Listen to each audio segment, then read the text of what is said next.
One of the scenes in the original Star Wars that left an indelible mark was the cantina scene. This snapshot of a world so very alien to our own, and yet identifiable from context. The monsters and aliens weren't all quite what Lucas had envisioned, and yet they still worked, still presented a place with real atmosphere to it. And of course, Chewbacca emerged from that scene to appear throughout the rest of the film, demanding even greater efforts to appear as a living, breathing person. But with Minch Yoda, this task was going to become even more daunting. Lucas wanted an alien who was very small, too small even for a little person to play. And even if they allowed for a larger size to perhaps maybe even fit the smallest of human beings in order to portray the character, finding someone who was both that size and an accomplished actor would prove impossible. Even the renowned Peter Dinklage is nearly 4.5 feet tall. They were talking about someone 3 feet tall at absolute most. There are very few human beings of such size. Highly trained actors? Non-existent. And this was taller than what Lucas had wanted in the first place, remember. And a child would not work. One of such size would be so young, they simply couldn't do everything that was demanded of them. In desperation, they even tried dressing up a monkey in a costume in the hopes that that would work, which ended predictably. The last hope, then, was someone that Lucas had met during Star Wars filming. Across the street from where they were working was Jim Henson and his group working on various Muppets projects. Lucas had taken the time to meet Henson and found a kindred spirit in many aspects. He thought what they were doing was really amazing over there. So finally, Lucas approached Jim Henson about the idea of maybe creating some kind of Muppet that could serve as Yoda. Kirshner was adamant, though, that whatever they did create, it had to look just as real as Chewbacca and the rest of the aliens, because while Yoda was supposed to be amusing at times, he had to be serious in other situations, and he could not pull people out of the fantasy to see just a puppet, any more than they should see just a model in space battles. Henson assured them that they had been making real strides in their puppet technology.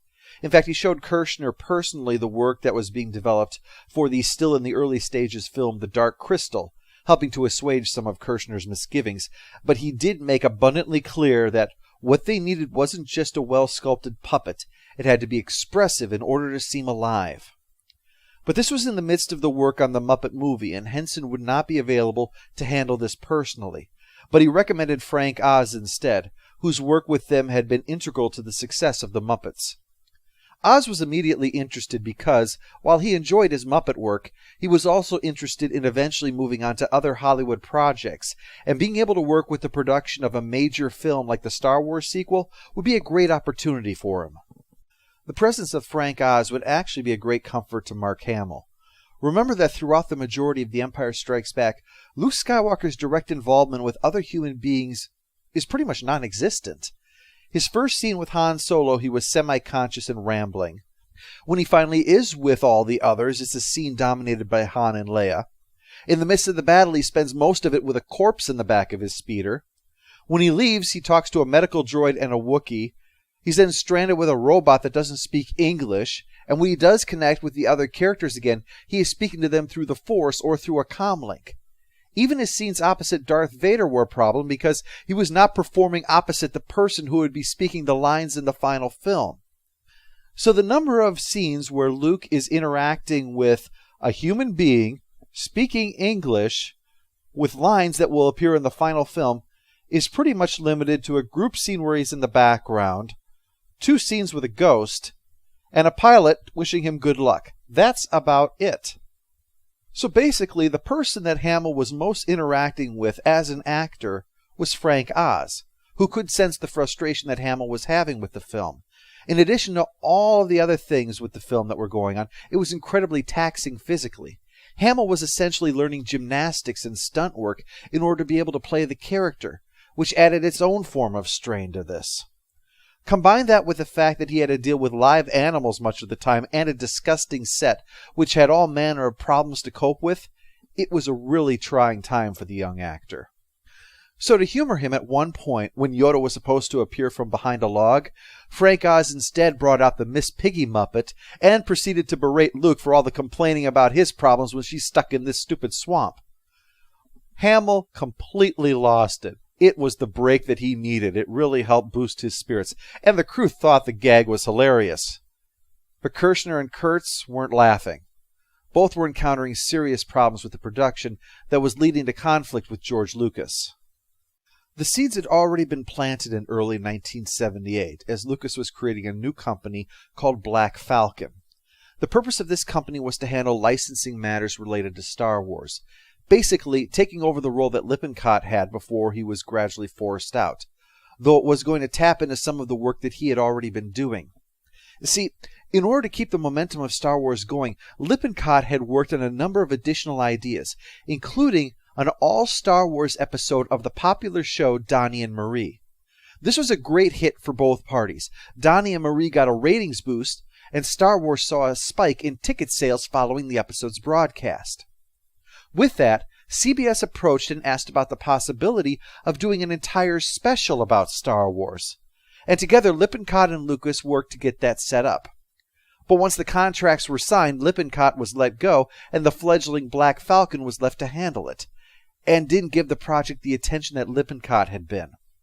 It was presumed that anything Star Wars was going to be a success, not banking on the fact that this success depended upon a consistent level of high quality for Star Wars.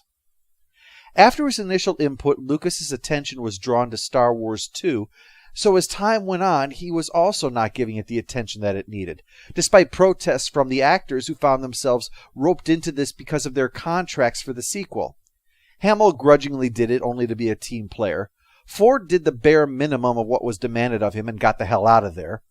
Fisher said contract be damned, she was only going to appear if she got a chance to sing. The result would be the Star Wars Holiday Special, a work that would go down as the nadir of the franchise, an embarrassing variety show that failed so miserably it remains a joke nearly 4 decades later. I thought you might like this. One of those, it's kind of hard to explain. It's wow. Lucas was personally embarrassed by the reception of the holiday special and did his best to distance himself and his company from the television disaster. He refused to allow it to be rebroadcast, although it was shown overseas in a few places after the fact. But it remains a unique bit of Star Wars history that he has refused to allow to ever see the light of day again.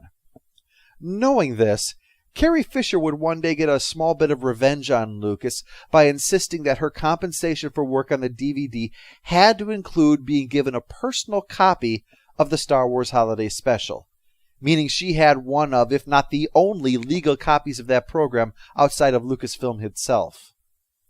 But the Holiday Special is not brought up to have fun at the expense of George Lucas, but to set the stage for what was about to happen the following summer.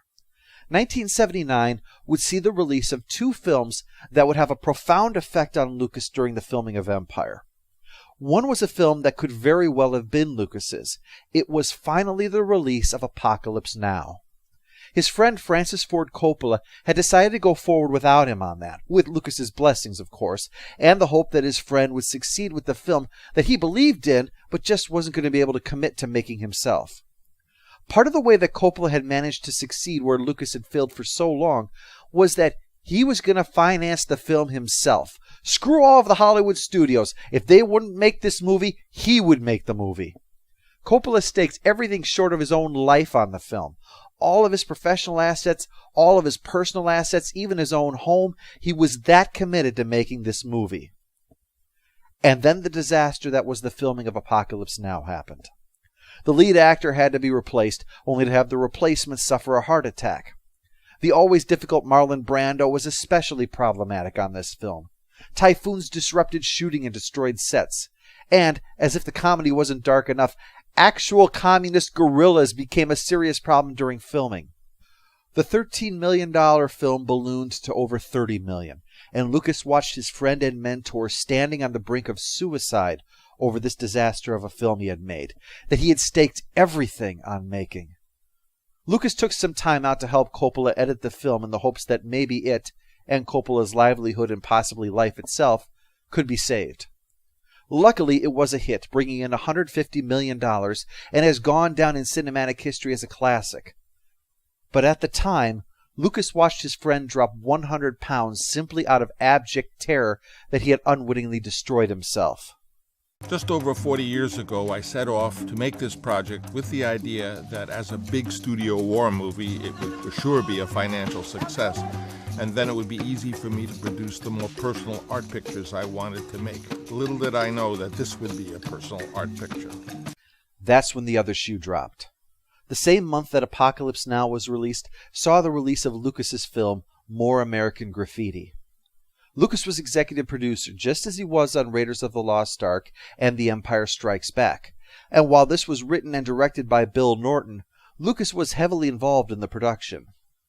The original American Graffiti had been a box office triumph, and Lucas believed the sequel was going to be a slam dunk.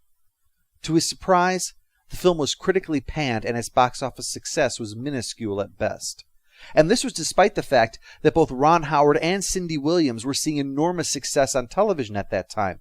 He couldn't understand how this film could not be a hit.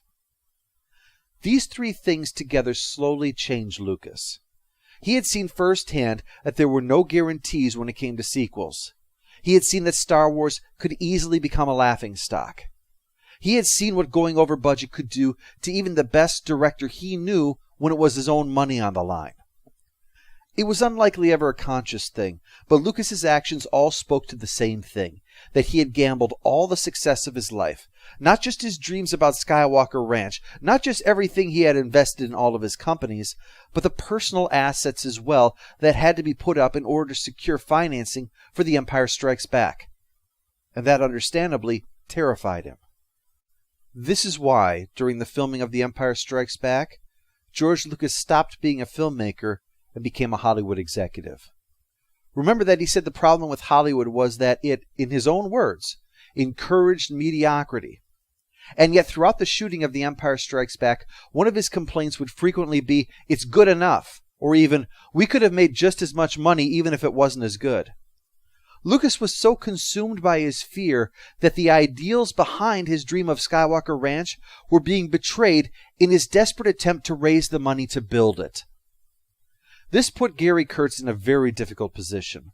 On the one hand, he was there to represent Lucas's interests, and if Lucas was getting cold feet when it came to the growing problems on set, it was Kurtz's job to step in. At the same time, Lucas wasn't there and Kurtz was. He could see what obstacles they were facing and overcoming. And what's more, he could see the film that Kirshner was getting was fantastic. Lucas has given his word to Kirshner that the man could make his film and make it better than the original, and interfering like this would be compromising that, both the agreement and the quality of the film that they were trying to make. Right or wrong, Kurtz gave Kirshner his support, but this was the beginning of the end for the partnership. Kurtz was becoming more and more convinced that despite his lip service to filmmaking, Lucas was day by day becoming a businessman first. When it had been his film, Lucas was still recording dialogue the day the film was released to try to keep making it better and better. Keep trying to fix it until it was perfect, until he just was not allowed to work on it anymore. But now Lucas was incensed that Kirshner was going over schedule. Kirshner was not getting the film done. Kirshner actually wanted to keep working on the film until he got it right. He tried accommodating Lucas. Kirshner tried to speed through some things, but then the actors were getting frustrated. They did one take of a scene with Han Solo in a special effect, and Kirshner called, "Okay, we're done."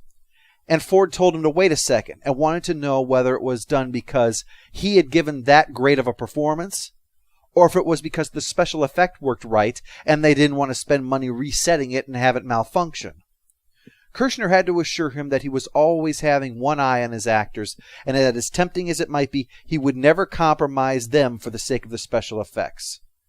Now, that was an important promise because they were still growing their careers, remember. Mediocre performances might be acceptable for this film, but that could cripple or destroy their livelihood.